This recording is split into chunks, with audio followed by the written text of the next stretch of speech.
আসসালামু আলাইকুম গাইস, কি অবস্থা আপনাদের সবার? আমি নাইম আলম। এক সময় আপনাদের সাথে অনেক কথাবার্তা হতো, কিন্তু মাঝখানে দীর্ঘদিন আপনাদের সাথে কোনো কথাই হয়নি। তো আজকে এসেছি আমি আপনাদের সাথে কিছু আড্ডা বা কিছু কথা বলতে। তো চলেন শুরু করা যাক। টিমমেটের সাথে আমি এখানে 1-2 খেলতাম আর কি। 11টা কিউব করছি ভাই, এক্সপেক্ট একটা কেন। কিন্তু মাথায় মারিন না, মাথায় মারলে আবার মরে যাবো। আচ্ছা, মাথায় মারলে মরে যাবে এরকম হবে। কিরে ভাই, MP40 তে ওইখানে শুট করতে গেছিলাম।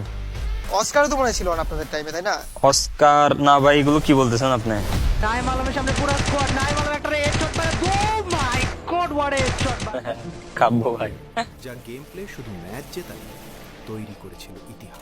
চিরতরে বিদায় নিয়ে নিল নাইম আলম। তিনি তার চ্যানেলের সমস্ত ভিডিওগুলোকে প্রাইভেট না হলে ডিলিট করে দিয়েছেন।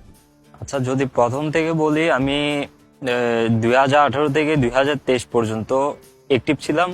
স্টাডি বা আমার ক্রিকেটে টাইম দেওয়া, আমার অন্য কিছুতে টাইম দেওয়ার চেয়ে বেশি দরকারি মনে হয়েছিল।